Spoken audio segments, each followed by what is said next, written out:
Bismillahirrahmanirrahim.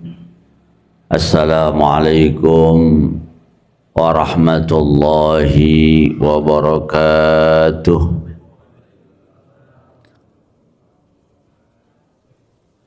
Alhamdulillahilladzi hadana lihadza wa ma kunna linahtadiya laula an hadana Allah. Rabbi shrah li sadri wa yassir li amri wahlul 'uqdatam min lisani yafqahu qawli.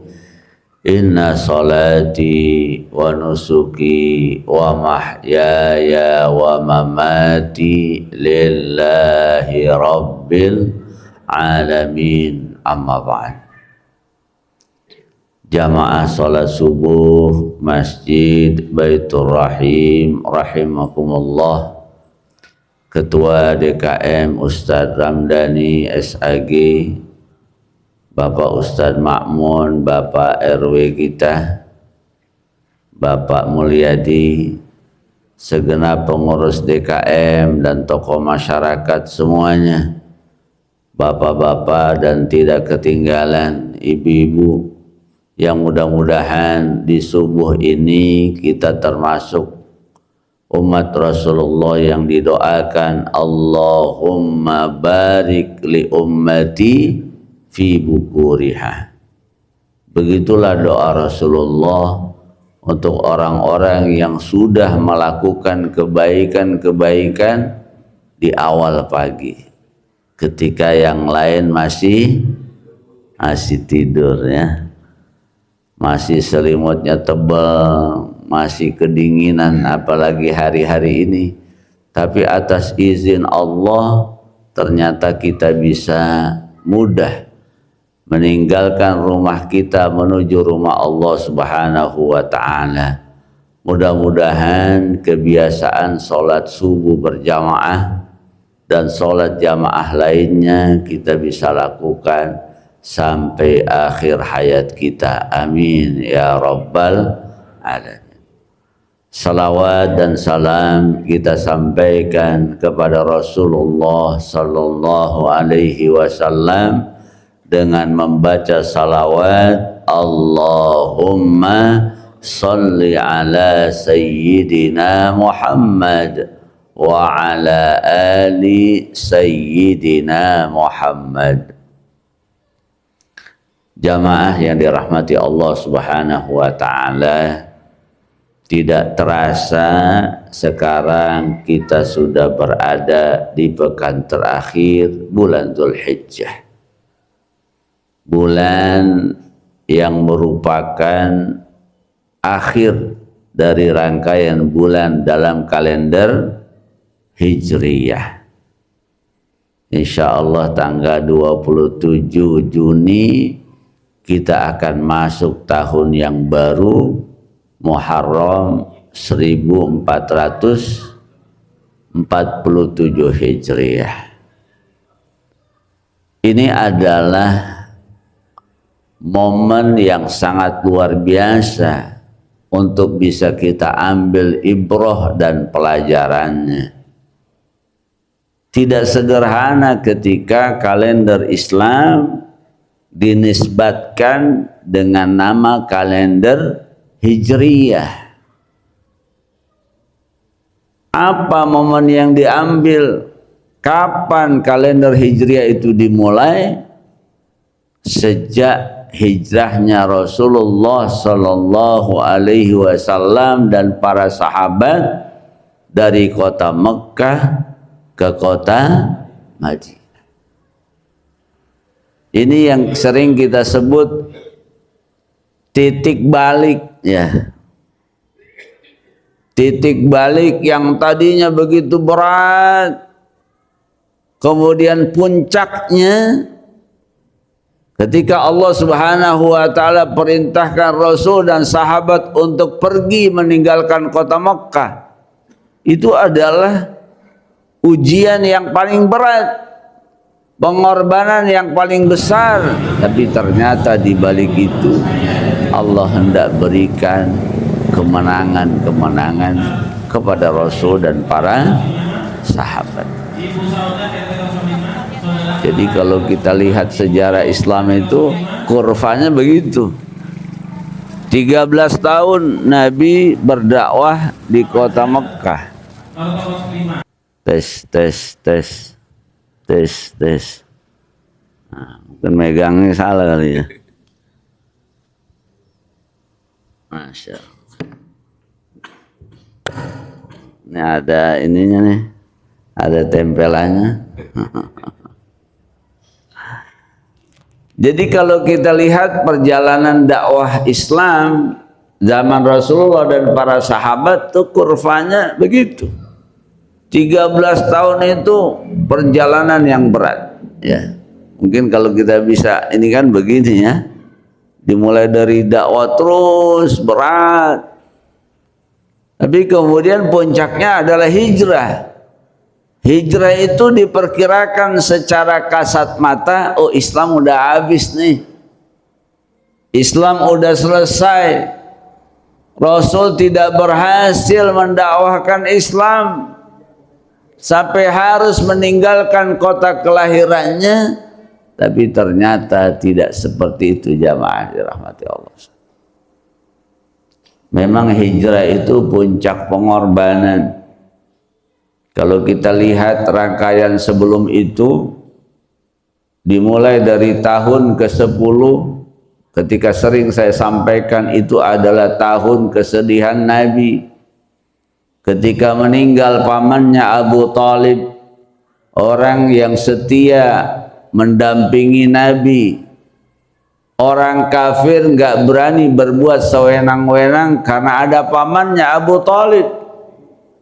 Tidak lama kemudian istri tercinta meninggal dunia, namanya Khadijah. Seorang pengusaha. Kalau bahasa sekarang bisnisnya ekspor ya. Karena berdagang dari Mekah sampai ke negeri Syam. Dagangnya itu kalau negeri Syam di Palestina, di Libanon, di Syria. Sekarang aja jauh apalagi dulu. Khadijah meninggal dunia, tempat Nabi curhat, tempat Nabi berbagi. Kemudian setelah itu Nabi sudah mulai berpikir, kayaknya Mekah nggak cocok nih. Nabi berpikir untuk hijrah ke tempat lain. Dipilihlah tempat yang namanya Taif. Ternyata sampai di sana Nabi dilempari batu sampai berdarah-darah. Nabi dicaci, dimaki, sampai malaikat bilang, ya Rasulullah, kalau kau izinkan untuk mengangkat 2 bukit di kota Mekah, aku lemparkan kepada penduduk Taif, kata malaikat begitu. Tapi kata Nabi, jangan. Kata Nabi, mereka begini karena nggak tahu. Mereka melakukan ini karena nggak faham. Biarlah mereka seperti itu, nanti akan lahir anak cucu mereka yang akan beriman kepada Allah. Nabi itu luar biasa sabarnya. Kalau kita jangankan ditawarin sama malaikat ya, siapa dah, gimana mau minta tolong? Ya, ayo ya kapan lagi kan begitu. Tapi Rasulullah luar biasa. Orang yang sangat sabar, orang yang sangat lembut. Karena itu salah betul ketika orang mengatakan Nabi menyebarkan Islam dengan pedangnya. Rasul begitu lembutnya. Islam disebarkan dengan darah, dengan peperangan. Enggak. 13 tahun Nabi di kota Mekah ditindas, disakiti, dizalimi. Nabi nggak bisa melawan. Kalau ada sahabat ngadu, disakiti, dizalimi, Nabi bilang sabar. Begitu 13 tahun Nabi berdakwah di kota Mekah. Sampai puncaknya adalah kesepakatan orang-orang kafir Quraisy untuk mengepung rumah Nabi di satu malam. Mereka sudah bersepakat dari kabilah-kabilah yang ada di kota Mekah untuk mengepung rumah Rasulullah. Ketika nanti sudah bisa ditangkap, mereka rame-rame membunuh Rasulullah. Kenapa rame-rame? Supaya nggak bisa dituntut balas karena yang melakukan rame-rame kan begitu ya. Kalau ada orang ketangkep dipukulin rame-rame, bingung tuh. Nabi rumahnya rencananya akan dikepung di satu malam. Maka pada siang harinya Allah memerintahkan kepada malaikat Jibril untuk memerintahkan Nabi hijrah dari kota Mekah ke kota Madinah. Orang seberat-beratnya kampung halaman itu pengen tetap di situ. Nih bapak-bapak nih ya, yang lahir di Pengasinan, kecil Pengasinan, remaja sampai dewasa, sampai usia kurang lebih. Nabi kan usia diperintahkan hijrah sekitar 50 tahun lebih. Di usia begitu baru pengen hijrah, itu bukan hal yang mudah. Tapi itulah keadaannya. Allah memerintahkan Rasul untuk meninggalkan kota Mekah di malam tersebut. Akhirnya Rasulullah berangkat ke rumah siapa? Siapa sahabat yang paling setia? Abu Bakar As-Siddiq. Nabi datang, Nabi jalan ke rumahnya di tengah terik matahari di siang bolong. Abu Bakar ngelihat dari kejauhan, ngapain Rasulullah mau ke rumah saya panas-panas begini? Biasanya kalau panas terik matahari ngapain kita? Tidur ya, istirahat. Pagi-pagi boleh kita keluar, tapi kalau tengah hari, apalagi di gurun pasir, di tanah yang tandus, di tempat yang gersang, orang lebih memilih di rumah. Kenapa Rasulullah pergi ke rumah saya nih, kata Abu Bakar. Gak mungkin Rasul melakukan itu kecuali ada hal yang sangat penting yang ingin disampaikan. Udah perasaan begitu. Udah ada perasaan di hati Abu Bakar, pasti ada sesuatu yang sangat penting yang Rasul ingin sampaikan kepadaku. Masya Allah. Mungkin kalau kita ditelepon sama guru kita, orang tua kita, nelponnya jam 2 malam, baru kita lihat pagi-pagi. Gimana perasaan kita? Ini mau ngapain? Telepon jam 2. Pasti ada sesuatu yang sangat penting. Sehingga tengah malam aja masih. Begitu perasaan Abu Bakar. Benar ketika Rasulullah sampai di rumahnya Abu Bakar, Rasulullah cerita, saya diminta oleh malaikat Jibril untuk pergi meninggalkan kota Mekah. Apa komentar Abu Bakar? Suhbataka ya Rasulullah, saya yang akan mendampingimu wahai Rasul, saya yang akan menemani perjalananmu. Perjalanan ini bukan jalan-jalannya, perjalanan dari kota Mekah ke kota Madinah kurang lebih 450 kilo, bukan naik bus, bukan naik motor. Naik motor aja perasaan berat sekarang. Dulu gurun pasir, hutan belantara, naiknya cuma naik onta. Kebayang, onta larinya kenceng nggak? Gampang dikejar. Tapi Abu Bakar mengatakan itu, aku yang akan mendampingimu wahai Rasulullah. Rasul mau gimana lagi? Keadaan sudah sangat genting. Dakwah Islam tidak juga mempunyai hasil yang baik. Jiwa Rasulullah terancam. Udah nggak ada lagi tempat untuk berlindung di kota Mekah. Sampai kemudian Rasul mengikuti apa yang Allah perintahkan. Kayaknya udah habis dah kota Mekah. Kita harus pergi meninggalkan bumi yang paling mulia. Makanya di dalam kitab Ar-Rahiqul Makhtum, Nabi begitu sedihnya meninggalkan kota Mekah. Wahai kota Mekah, kamu adalah tempat yang paling mulia di sisi Allah. Permukaan bumi yang paling mulia itu kota Mekah. Kalau bukan pendudukmu yang mengusirku, aku tidak akan pergi.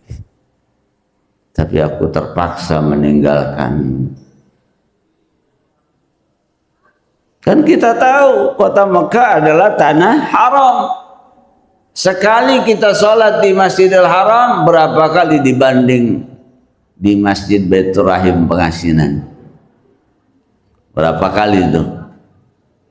Dibanding dengan kita sholat di masjid sini, berapa kali?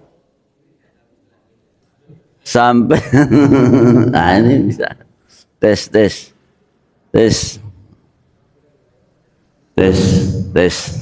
ya. Kalau kita sholat di Masjidil Haram sekali, tes, ini nggak boleh lama-lama nih ya.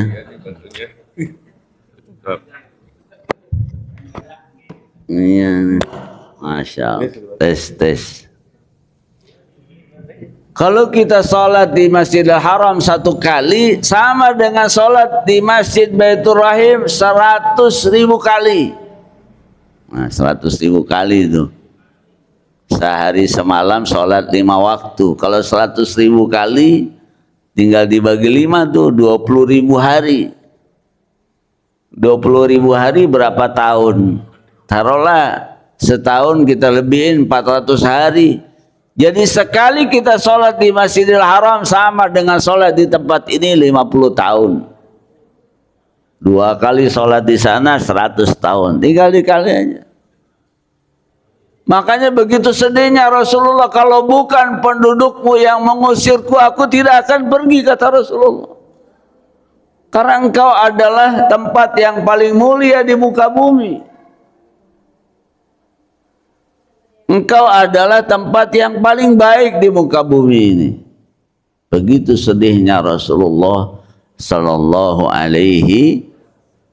Tapi ternyata di balik kesulitan ada kemudahan yang sangat besar. Di balik sesuatu yang pahit ada rasa manis yang luar biasa. Di balik duri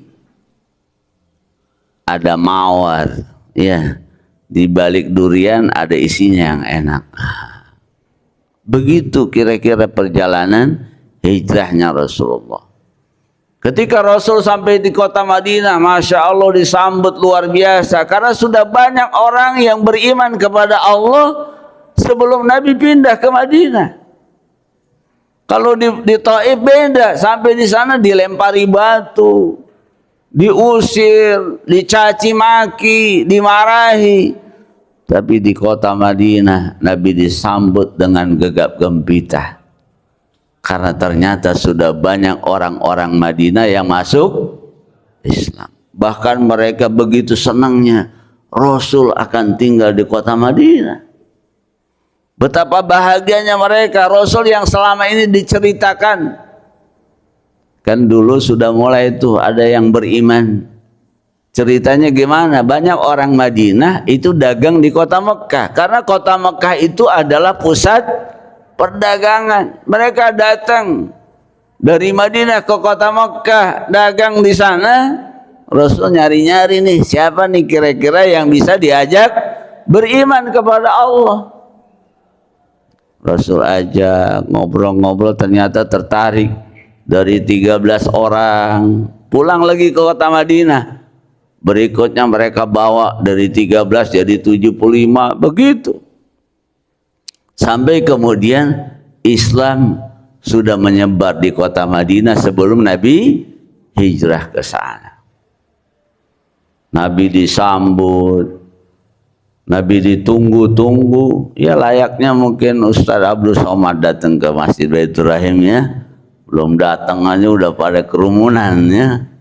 Begitu. Apalagi Rasulullah nggak kebayang. Digambarkan betapa bahagianya orang-orang Madinah menyambut kedatangan Rasulullah Sallallahu Alaihi Wasallam. Maka tidak lama, setahun Nabi di kota Madinah, Nabi berhasil membangun kekuatan. Disitulah Nabi memulai membangun namanya negara Madinah. Beliau menjadi pemimpin.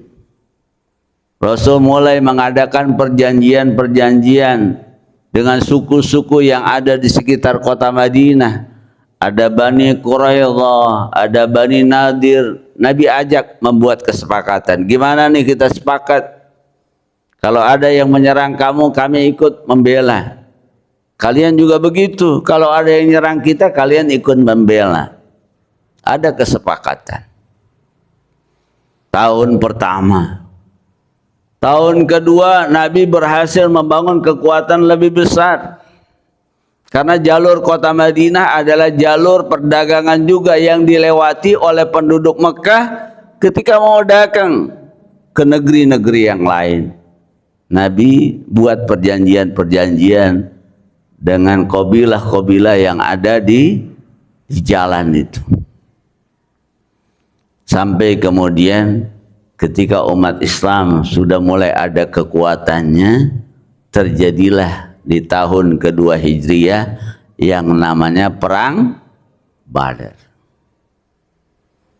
Itulah pertama kali Rasul dan para sahabat berhadap-hadapan dengan orang kafir Quraisy. Selama ini kalau mereka melakukan kezaliman, Rasul nggak berani ngelawan. Sebelumnya kalau mereka melakukan penindasan, yang masuk Islam disakiti, disiksa, Nabi nggak pernah bisa melawan. Tapi cukup 2 tahun di kota Madinah, Nabi diperintahkan oleh Allah untuk menghadapi orang kafir Quraisy. Namanya Perang Badar. Jumlahnya nggak seimbang. Orang kafir Quraisy 1000, orang-orang yang beriman 313, 300-an. 1:3, perangnya perang konvensional, adep-adepan. 1:2 aja berat nih, 1:3. Kalau perang sekarang udah beda ya, nggak pakai orang. Iya, nggak ada yang berantu. Kalau model perang kayak dulu orang beriman nggak bisa dikalahin dah. Ini model perang ini nggak pakai orang. Bomnya 1.700 kilo ya. Kira-kira dari Pengasinan diiniin sampai tuh mungkin ke Bali, ke Lombok ya. Masya Allah.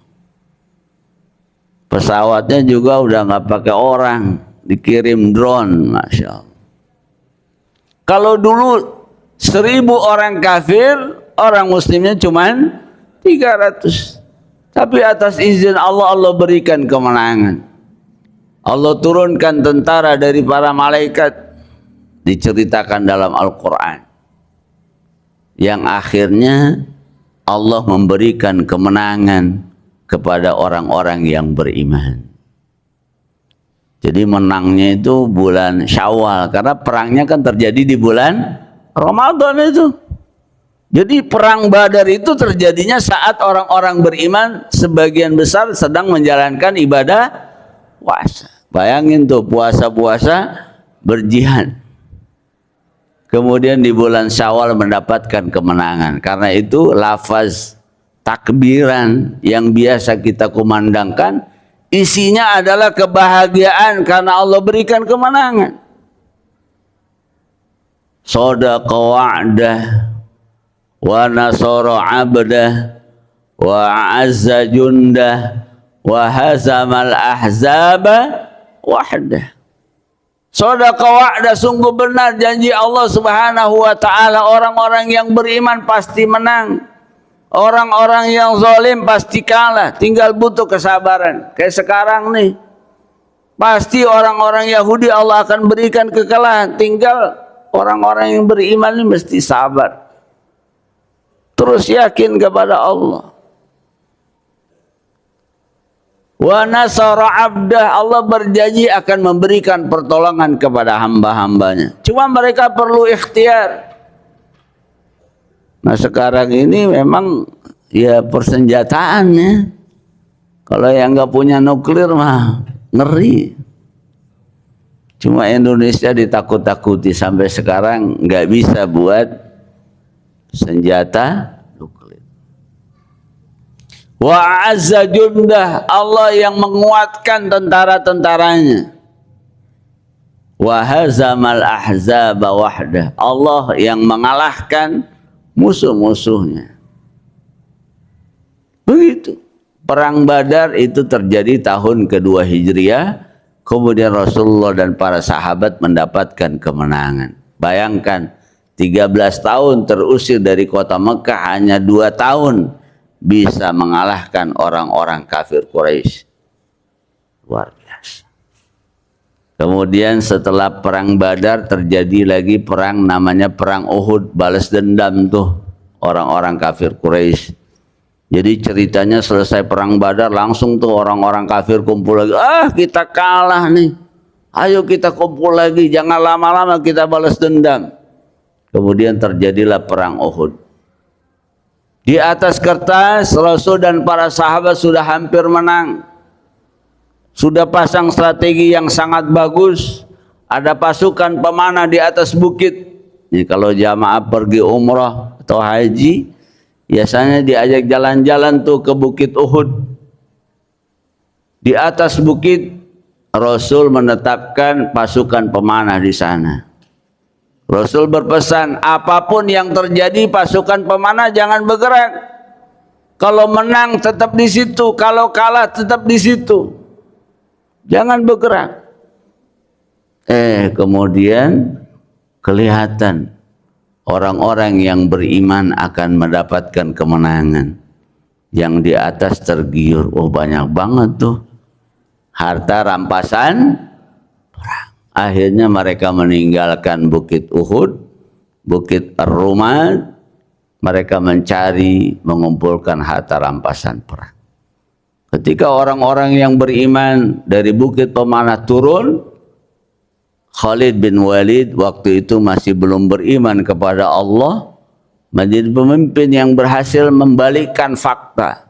Beliau berputar naik ke atas bukit, dari atas itulah kemudian Khalid bin Walid menyerang balik orang-orang yang beriman. Perang Uhud. Sampai pada saat itu Rasulullah sudah berhadap-hadapan dengan orang kafir Quraisy. Tapi ada sahabat yang setia menjadi pasang badan untuk Rasulullah. Siapa nama sahabatnya? Sahabat itu namanya Thalhah bin Ubaidillah. Makanya Thalhah itu badannya penuh dengan luka. Karena mereka semua ingin menyerang Rasulullah, tapi Thalhah bin Ubaidillah pasang badan. Sampai setelah peperangan kata Nabi, Thalhah bin Ubaidillah walaupun masih hidup dia, tapi Allah sudah memberikan gelar orang yang syahid di jalan Allah. Makanya beliau mendapatkan gelar Asy-Syahidul Hayy, orang yang mati syahid walaupun masih hidup, karena jasanya yang besar melindungi Rasulullah SAW. Yang lain udah kocar-kacir itu karena meninggalkan amanah yang sudah ditempatkan oleh Rasulullah. Perang Uhud umat Islam kalah, tapi banyak pelajarannya. Itu tahun ketiga. Kemudian tahun kelima terjadi peperangan yang sangat berat. Itulah yang diabadikan dalam surat Al-Ahzab, namanya perang Khandaq ya.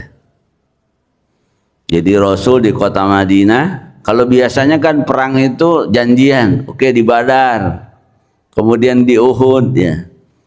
Kalau ini perang terjadi di kota Madinah.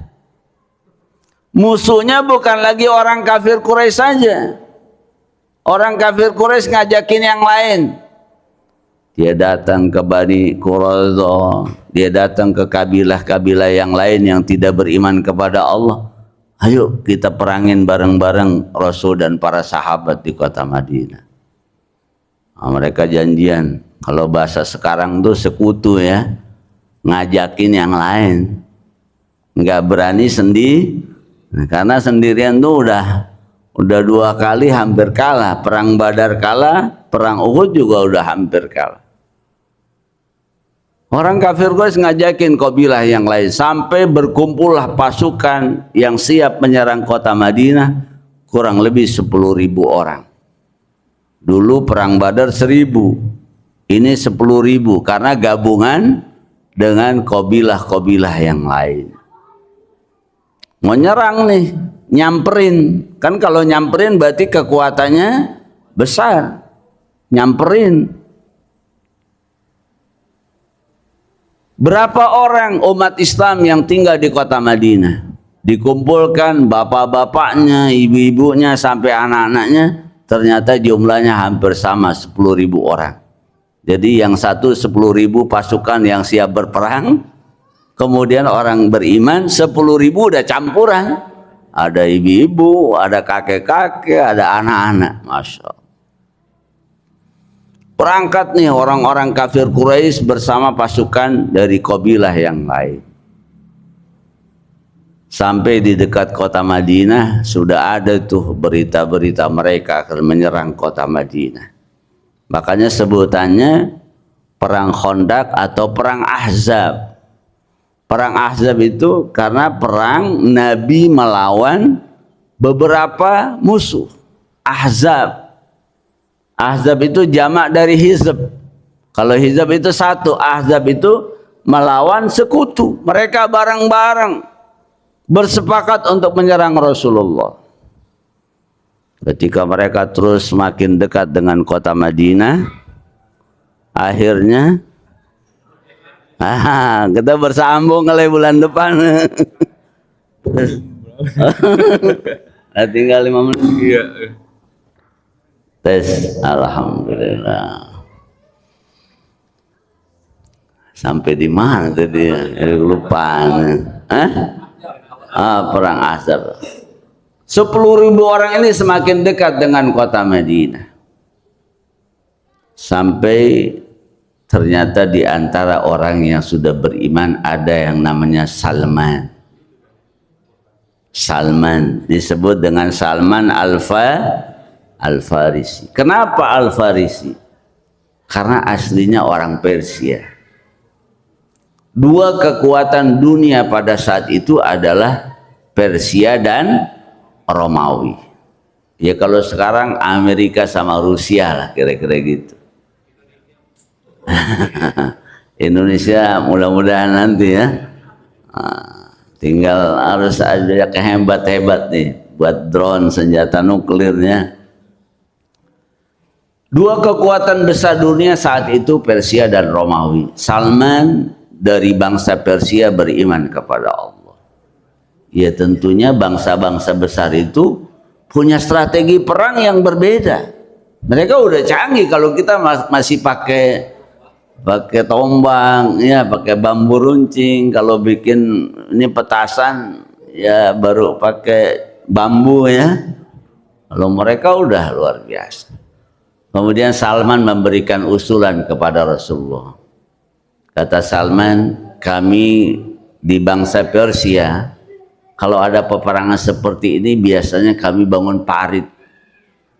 Karena dengan parit itu kuda nggak bakalan sampai. Jumlah mereka banyak, tapi mereka nggak akan bisa masuk ke kota Madinah.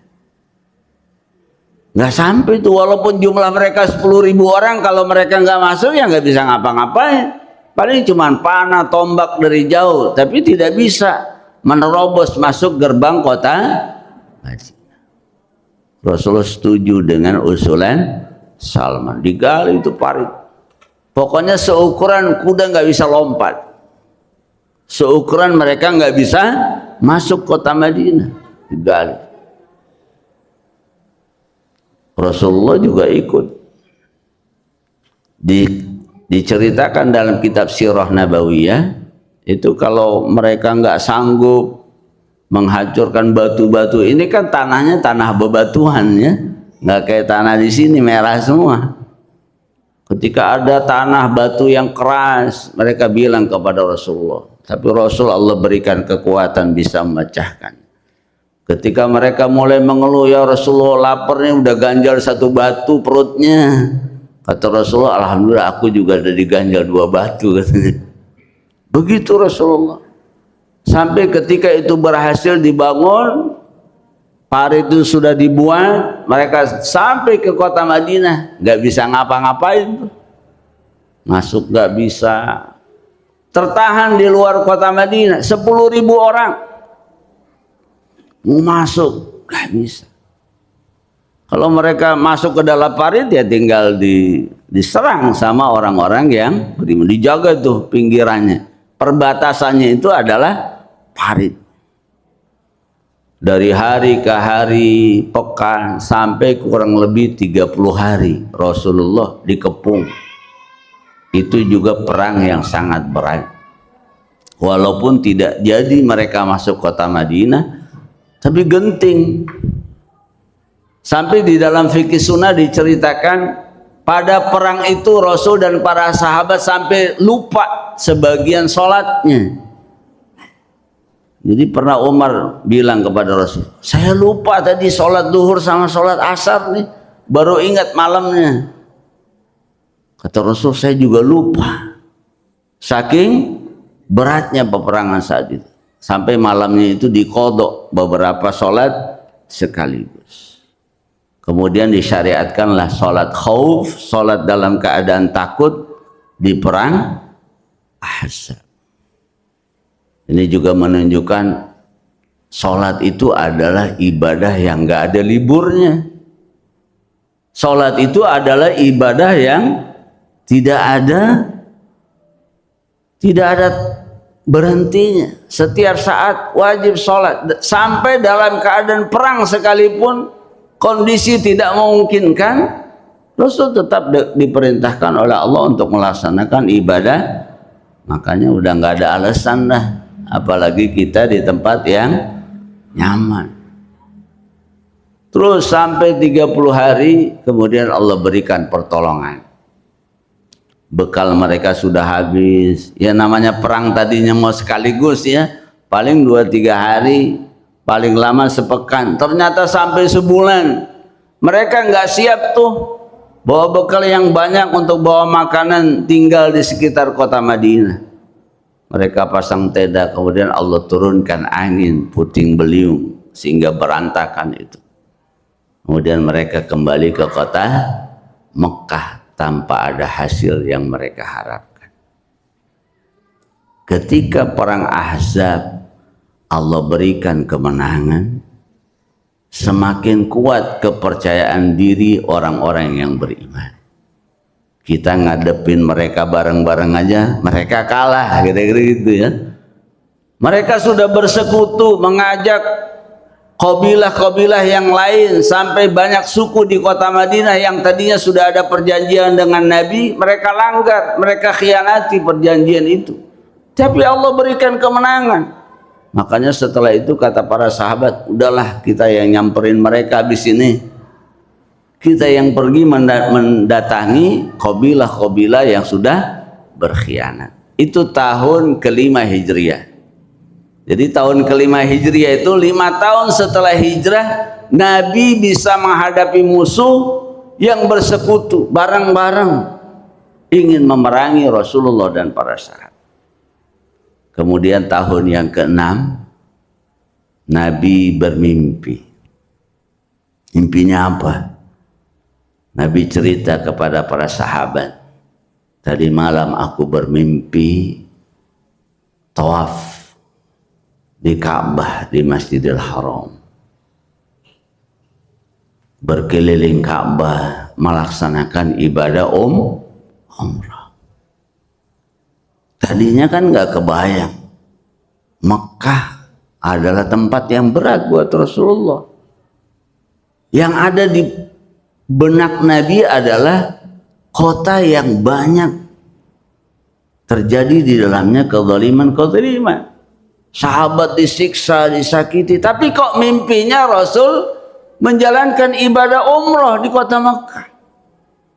Rasul bilang kepada para sahabat, mereka bahagia. Karena tadi kondisi mentalnya sudah kuat, karena perang Ahzabnya itu mereka mendapatkan kemenangan. Udah kita yang berangkat ke sana. Tadi jarak dari kota Madinah ke kota Mekah kurang lebih 450 km. Berangkat naik onta. Rasul ngajakin, oh siapa yang mau ikut silahkan. Bareng-bareng tuh. Yang berangkat dari kota Madinah ke kota Mekah kurang lebih 12.000 orang. Tapi niatnya untuk ibadah.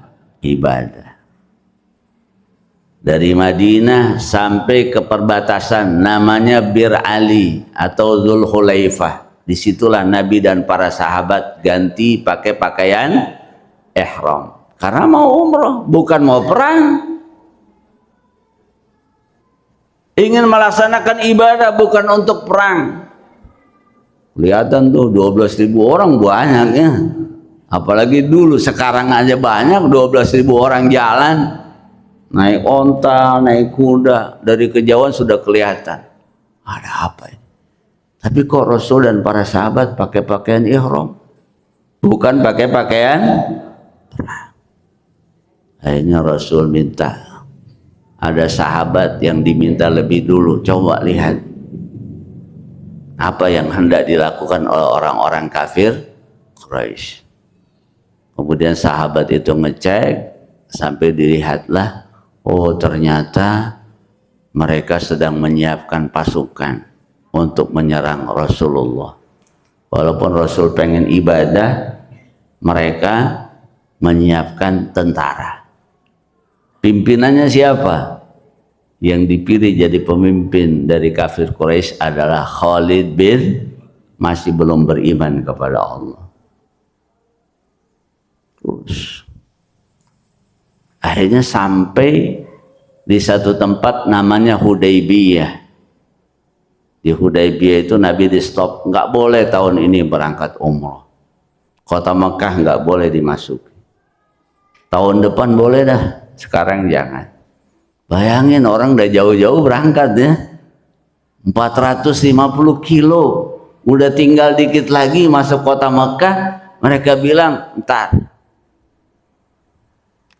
Abu Bakar yang biasanya bijaksana diam, kata Abu Bakar, ya Rasulullah kita lanjutkan. Kalau mereka serang, kita serang lagi dah, gitu kira-kira. Tapi Rasul ingin menerima perjanjian Hudaybiyah. Isinya semuanya merugikan orang-orang yang beriman. Perjanjiannya yang pertama, tidak boleh umroh tahun ini, bolehnya tahun depan. Kemudian yang kedua, kalau ada orang Mekah pergi ke kota Madinah untuk masuk Islam, Nabi nggak boleh nerima, suruh pulang lagi dia ke kota Mekah. Sebaliknya kalau ada orang Madinah mau balik ke kota Mekah untuk kembali ke agama kafir, maka Rasul tidak boleh melarang.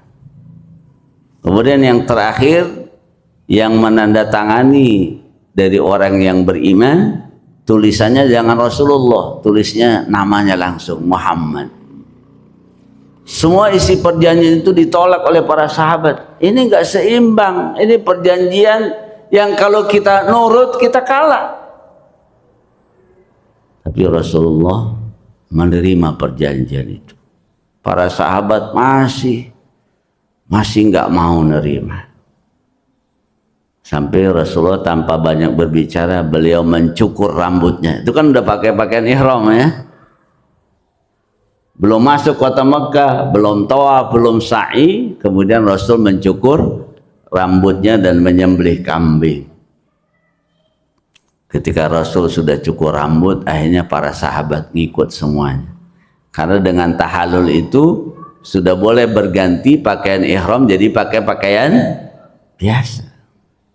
Itulah yang menjadi syariat. Jadi kalau ada orang mau umroh atau haji kemudian dia tertahan karena satu faktor, mungkin ada bencana, ada musuh yang mereka nggak bisa masuk, boleh begitu. Lilladzina usiru fi sabili, ada itu ayatnya di dalam Al-Quran. Dia tertahan nggak bisa masuk, dia boleh melakukan tahallul di situ. Akhirnya Rasul tahallul, pulang. Nggak jadi tuh sa'i, nggak jadi tuh tawaf, nggak jadi melaksanakan ibadah umroh. Rasul dan para sahabat, tapi Rasul dijanjikan boleh berangkat di tahun berikutnya. Itu tahun ke-6 Hijriah. Rasul dan para sahabat 12.000 orang sudah berani ingin kembali ke kota Mekah. 6 tahun. Kemudian peristiwa puncaknya adalah di tahun ke-8 Hijriah, ketika Rasul beritahu kita mau berangkat lagi nih, berangkat lagi ke kota Mekah, siapa yang mau ikut silahkan. Akhirnya para sahabat tuh ya kayak orang mau pulang kampung ya. Jadi dari sini cuma 10 orang, sampai di Pantura udah banyak ternyata. Rasul berangkat ke kota Mekah. Nah, disitulah kemudian Allah perlihatkan orang-orang kafir di kota Mekah sudah kalah duluan mentalnya. Mereka mengalah. Mereka nggak ada yang berani memerangi Rasul dan para sahabat. Kedatang dengan jumlah yang lebih besar, dengan kekuatan yang lebih besar, sampai mereka kalah tanpa ada pertumpahan darah. Jadi pembebasan kota Mekah itu tidak ada peperangan. Ketika Rasul masuk ke kota Mekah, tidak ada perlawanan dari orang-orang kafir Quraisy. Disitulah kemudian Allah menurunkan ayat Al-Quran, "Idza jaa nasrullahi wal fath wa ra'aitan nasa yadkhuluna fi dinillahi afwaja." Ketika sudah datang pertolongan Allah, idza jaa nasrullah wal fath, kemudian kota Mekah berhasil dibebaskan oleh orang-orang yang beriman, wa ra'aitan nasa yadkhuluna fi dinillahi, mereka masuk Islamnya bukan lagi sendirian, nggak lagi ngumpet-ngumpet, nggak lagi sembunyi-sembunyi. Mereka masuk Islamnya afwajan, berbondong-bondong. Satu kabilah, satu kampung. Kalau sekarang mungkin satu RT, satu RW, beriman kepada Allah Subhanahu wa Ta'ala. Para sahabat bergembira dengan datangnya ayat itu. Tapi ada satu sahabat yang sedih. Kata Abdullah bin Abbas, surat ini bukan surat kegembiraan. Surat ini bukan surat tanda kesenangan. Justru surat ini adalah tanda kesedihan. Kenapa? Karena berarti dakwahnya Rasulullah sudah hampir selesai. Berarti dakwahnya Rasulullah sudah tuntas. Dan berarti pula beliau tidak lama lagi akan dipanggil oleh Allah Subhanahu wa Ta'ala. Jadi pembebasan kota Mekah, ketika diturunkan surat itu, tidak lama lagi Rasulullah akan meninggalkan kita. Betul, 2 tahun berikutnya Nabi melaksanakan ibadah haji, kemudian beliau dipanggil oleh Allah Subhanahu wa Ta'ala. Jadi betapa hijrah itu luar biasa. Yang tadinya berat, terusir, sengsara di kota Mekah 13 tahun gak ada hasilnya. Tapi ketika sudah tinggal di kota Madinah, tahun pertama, tahun kedua perang Badar, kemudian tahun kelima perang Khandaq, kemudian tahun yang ke-6 ingin pergi ke kota Mekah untuk ibadah umroh, ada perjanjian Hudaybiyah tahun ke-8, Nabi berhasil membebaskan kota Mekah. Inilah yang disebut dalam Al-Quran, fa inna ma'al usri yusra. Di balik kesulitan selalu ada kemudahan. Yang penting kita sabar dan tetap dekat kepada Allah. Diulang lagi, inna ma'al usri. yusra. Bersama kesulitan pasti ada kemudahan. Yang penting kita tetap bertahan, tabah dan kuat. Nah, mudah-mudahan sedikit ibrah dari peristiwa hijrah ini memberikan kekuatan dan keyakinan kepada kita bahwasanya Allah akan selalu bersama dengan orang-orang yang beriman. Innallaha ma'al ladzina taqaw. Allah selalu bersama dengan orang-orang yang bertakwa kepadanya. Ini saja yang dapat saya sampaikan. Jazakumullah khairan. Assalamualaikum warahmatullahi wabarakatuh. Waalaikumsalam warahmatullahi wabarakatuh.